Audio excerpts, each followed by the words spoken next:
Salam sejahtera saya ucapkan kepada Puan Florina. Saya Nurjana binti Muhammad Yusof dari kelas PISMP BM 1620 akan membuat video berkaitan dengan ujian amali pengendalian latihan bagi melengkapkan tugasan 3 MPU 3041 iaitu kokurikulum permainan. Soalan untuk tugasan ini adalah secara individu, anda dikehendaki melaksanakan amali latihan permainan yang telah dihasilkan.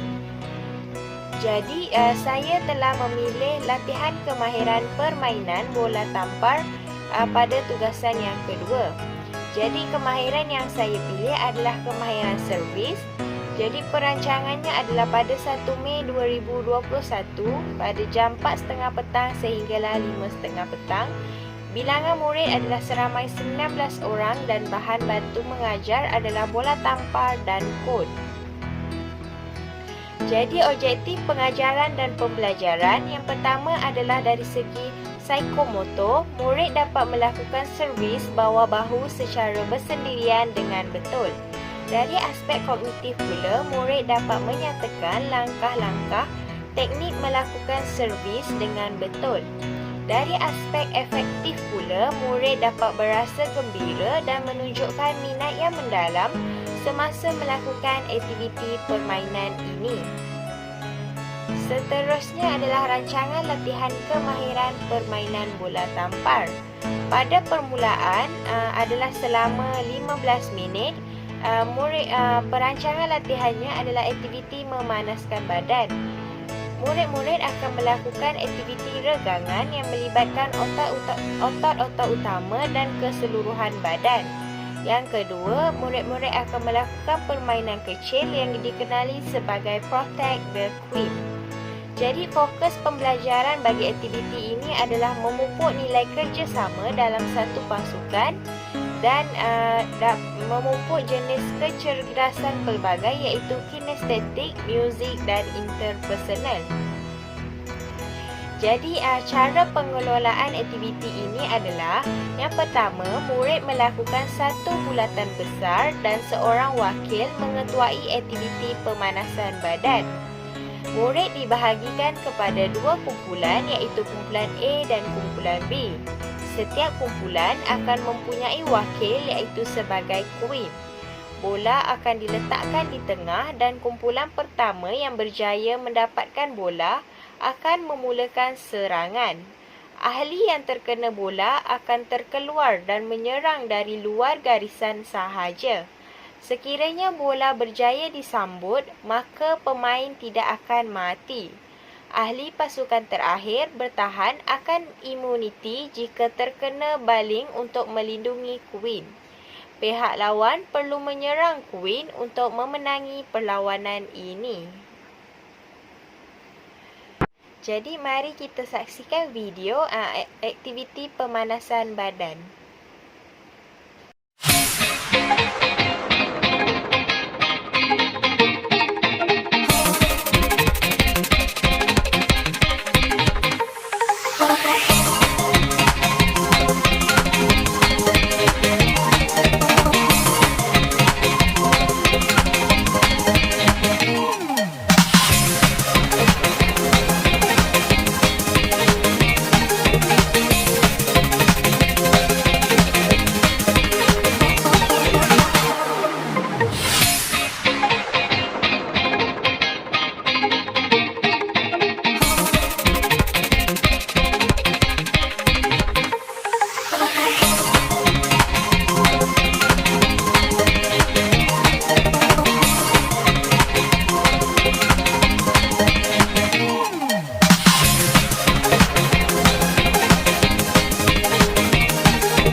adalah perkembangan isi, iaitu langkah pertama, aktiviti ini akan mengambil masa selama 10 minit. Aktiviti ini adalah ansur maju teknik kemahiran servis bawah bahu. Jadi fokus pembelajaran bagi aktiviti ini adalah kemahiran membuat hantaran tepat, iaitu melibatkan koordinasi mata, tangan dan pergerakan badan. Jadi melalui aktiviti ini, secara yang akan dilakukan oleh murid-murid adalah dari aspek kedudukan kaki. Guru akan menunjukkan kedudukan kaki, iaitu kaki dominan ataupun kaki kuat berada di belakang. Kedua-dua kaki dibuka sedikit untuk keseimbangan badan. Yang kedua adalah kepala ataupun mata, iaitu mata perlu memandang bola, iaitu sasaran utama. Seterusnya adalah tangan yang bukan dominan akan memegang bola. Bola akan dipegang dengan tapak tangan pada bahagian bawah bola di hadapan murid. Bola akan dilambung sedikit apabila hendak dipukul. Tangan yang dominan dihayunkan di sisi ke belakang dan memukul bola mengikut lajak. Kedudukan lutut pula perlu dibengkokkan untuk mendapatkan kuasa. Akhir sekali, badan perlu dibengkokkan untuk mendapatkan daya hayunan. Jadi, mari kita saksikan video kemahiran servis bawah bahu.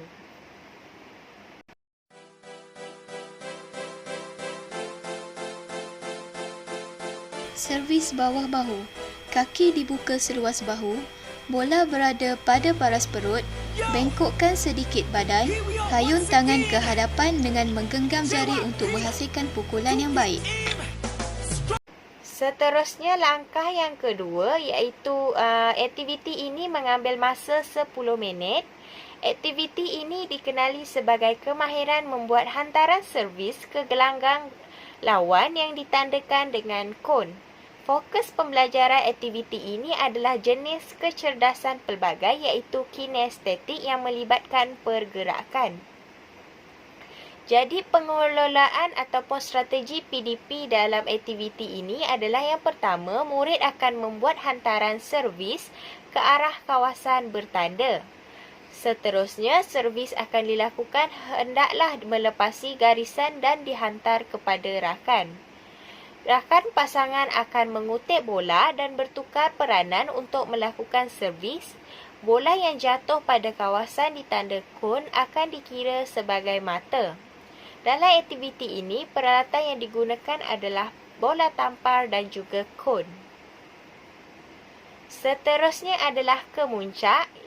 Dalam bahagian ini, aktiviti ini mengambil masa selama 15 minit.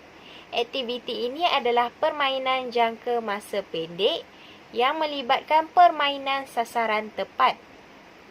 Jadi fokus pembelajaran aktiviti ini adalah yang pertama adalah melibatkan tunjang kecerdasan, iaitu meningkatkan kekuatan otot tangan semasa permainan. Yang kedua adalah tunjang kesukanan, iaitu mementingkan keselamatan dalam permainan. Jadi, pengelolaan ataupun strategi PDP bagi aktiviti ini adalah yang pertama, murid akan dibahagikan kepada 2 kumpulan. Latihan servis akan dilakukan mengikut kumpulan masing-masing. Kumpulan A melakukan servis manakala kumpulan B pula mengira mata. Giliran pertukaran kumpulan akan dibuat setelah kumpulan A selesai. Murid akan melakukan servis secara individu dan mengikut giliran. Kumpulan B ditugaskan mengira dan mengutip bola. Akhir sekali adalah pada bahagian penutup, aktiviti ini mengambil masa 10 minit. Aktiviti ini adalah aktiviti menyejukkan badan, iaitu melibatkan pengendoran otot pada anggota bawah khususnya kaki dan tangan dan juga anggota atas khususnya tangan dan kepala. Jadi fokus pembelajaran aktiviti ini adalah melibatkan jenis kecerdasan pelbagai, iaitu kinestetik. Jadi pengelolaan ataupun strategi PDP bagi aktiviti ini adalah yang pertama, murid-murid perlulah berdiri tegak, kaki dibuka seluas bahu. Seterusnya, angkat kaki dalam bentuk silaan dan lutut mencecah dada. Seterusnya, badan akan dibongkokkan ke hadapan 90 darjah. Seterusnya, anggota atas pula, murid-murid perlulah menolak tangan lurus ke hadapan, bawah, kiri dan juga kanan. Jari tangan kanan ditarik oleh tangan kiri ke atas dan ke bawah. Tangan kanan ditarik dengan tangan kiri ke kiri dan tangan kiri ditarik dengan tangan kanan ke kanan. Kepala digerakkan dengan perlahan-lahan ke kanan, kiri, atas dan bawah dengan kiraan 7. Jadi ini merupakan rujukan bagi melengkapkan tugasan 2 dan 3 yang saya telah perolehi. Baiklah, setakat itu sahajalah video pembentangan saya untuk tugasan 3. Sekian, terima kasih.